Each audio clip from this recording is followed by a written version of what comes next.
राम बहादुर का पैर मिट्टी गीली होने की वजह से फिसल जाता है और वो धड़ाम से नीचे गिर जाता है। डर के मारे चटर्जी की सांसें तेज हो जाती हैं। वो हिम्मत करके राम बहादुर को उठाता है और उसे संभालता है। अब हम यहाँ फंस चुके हैं। मैं आपसे कह रहा था कि सामान को जाने दीजिए। जान है तो जहान है, पर आप माने नहीं। राम बहादुर बहुत ही घबराया होता है और चटर्जी से कहता है, अब हम नहीं बचेंगे। हम यहाँ से जिंदा नहीं निकल पाएंगे। जब बहुत कठिन समय हो तो हिम्मत रखना बहुत जरूरी हो जाता है। हिम्मत ही एक ऐसा हथियार है जिससे हम किसी को भी हरा सकते हैं। राम बहादुर का गला सूख रहा था। जैसे तैसे चटर्जी उसे संभालने की कोशिश करता है, क्योंकि पात्रों के घर पर रसोई में राम बहादुर के साथ कभी डरावनी घटना घट चुकी होती है, इसलिए वो और अधिक डरा होता है। दूसरी तरफ गंगा, घेली और सुंदरी और तेजी से पांव बढ़ाती हुई राम बहादुर और चटर्जी की तरफ आ रही थी, और शायद उन तीनों ने राम बहादुर और चटर्जी को देख लिया था, तो वो उनकी तरफ और तेजी से आई, क्योंकि उस जमाने में पुरुषों के सामने पर्दा प्रथा जैसी परंपराएं थीं, तो उन्होंने घूंघट कर लिया। अब राम बहादुर और चटर्जी को पूरा यकीन हो गया था कि वो चुड़ैलें हैं और वो उन्हें मारने के लिए आ रही हैं। रात के लगभग 11 बज चुके थे। राम बहादुर, मैंने सुना है कि आत्माएं लोहे और आग से बहुत डरती हैं। हमारे पास धारदार छुरी है। जैसे ही वो चुड़ैल हम पर हमला करने के लिए आगे आएगी, हम दोनों उन पर वार कर देंगे। शायद हम जिंदा बच जाएं, पर अगर हम उनसे लड़ेंगे ही नहीं, डर के मारे यहीं खड़े रहेंगे, तो बेशक हम मारे जाएंगे। राम बहादुर, जिस तरह से तुम्हारे पैर में मोच आई है, हम यहाँ से भाग भी नहीं पाएंगे।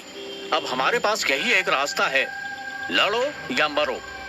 वो दोनों लड़ाई के लिए तैयार थे। तभी अचानक पीछे से गंगा ने आवाज दी, कोई है? सुनो। राम बहादुर और चटर्जी ने ना आओ देखा ना ताओ और बिना कुछ सोचे समझे छुरी निकालकर वार पर वार करना शुरू कर दिया। तीनों औरतों के चीखने की आवाज पल भर में चीख पुकार मच गई। उनके चीखने की आवाजें सुनकर गंगा के पति और ससुर तुरंत दौड़े चले आए। चारों तरफ सिर्फ चीखें थीं। ये सुनकर गांव वाले मशालें ले लेकर मैदान की तरफ दौड़े, और वहां उन्होंने जो नजारा देखा वो हैरान कर देने वाला था।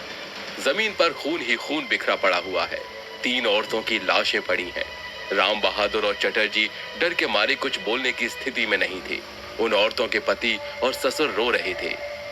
ये सब होते होते भोर हो गई। हर कोई हैरान था कि ये क्या हो गया। राम बहादुर और चटर्जी ने 3 औरतों का खून कर दिया। पात्रों भी स्तब्ध था। साहब, आप तो रेलवे स्टेशन जा रहे थे। ये सब क्या और कैसे हो गया? राम बहादुर और चटर्जी कुछ भी बोलने की स्थिति में नहीं थे। सारे लोग सिर्फ एक ही बात कह रहे थे, ये बहुत अनर्थ हो गया। साहब, आप लोग इन औरतों को कैसे जानते हैं? आपने इन्हें क्यों मारा? आपका इनसे क्या रिश्ता है? हर किसी के मुंह से बस यही सवाल निकल रहे थे। चटर्जी थोड़ी हिम्मत करके कहता है, ये सब मुझसे अनजाने में हुआ। ये पाप मैंने जानबूझकर नहीं किया। सुबह के 7 बज गए थे। कोतवाल साहब घटना स्थल पर आ चुके हैं। वो राम बहादुर, चटर्जी और उन औरतों के परिवार वालों से पूछताछ करना शुरू कर देते हैं। कोतवाल साहब गंगा के पति से पूछते हैं, आपका परिचय क्या है और आप लोग यहाँ कैसे, और ये सब कैसे हुआ? अरे, हम कमलापुर गांव के निवासी हैं।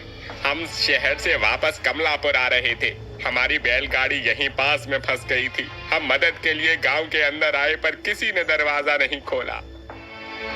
अच्छा, तो 4 दिन पहले आपके घर की औरतें ही दरवाजा खटखटा रही थी मदद के लिए? हाँ।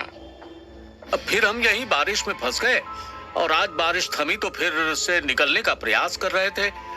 हमारी घरवाली तथा बहनें शायद मदद मांगने के लिए इधर आईं, पर यह सब उनके साथ कैसा अनर्थ हो गया।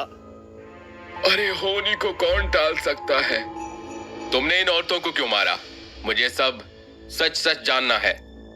हमने इन्हें जानबूझकर नहीं मारा। मतलब कि हमें लगा कि ये चुड़ैल हैं। तुम्हें इंसानों और भूतों में फर्क नहीं दिखा? राम बहादुर और चटर्जी पश्चाताप की आग में बिल्कुल शांत थे। कोतवाल साहब, ये दोनों साहब तो बहुत अच्छे हैं।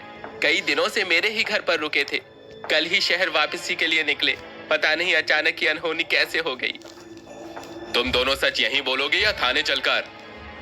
साहब, हम सच बोल रहे हैं।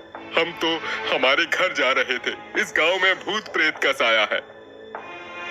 मेरे ऊपर चुड़ैल द्वारा जानलेवा हमला हुआ। हम मरते मरते बचे।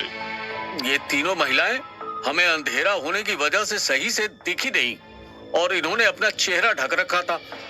हमें लगा ये चुड़ैल है और हम पर जानलेवा हमला कर देगी, इसलिए हमने अपनी जान बचाने के लिए इन पर वार किया।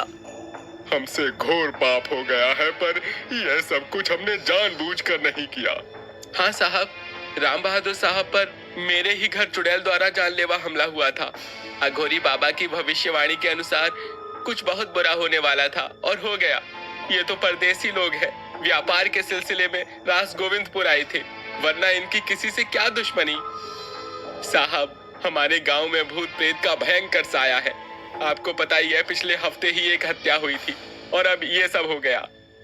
तुम दोनों को इन तीनों महिलाओं की हत्या के जुर्म में गिरफ्तार किया जाता है। तुम दोनों को अभी थाने चलना होगा। ठीक है साहब, अब हम कानून के साथ हैं, पर हमने कुछ भी जानबूझकर नहीं किया है। हमें हमारे घर एक तार भिजवाना है। पात्रो, तुम बहुत भले आदमी हो। तुमने हमारी बहुत मदद की है। तुमसे एक मदद और चाहिए। हम तुम्हें अपने घर का पता दे रहे हैं। कृपया हमारे घर एक तार भिजवा देना और हमारे थाने में होने की सूचना दे देना।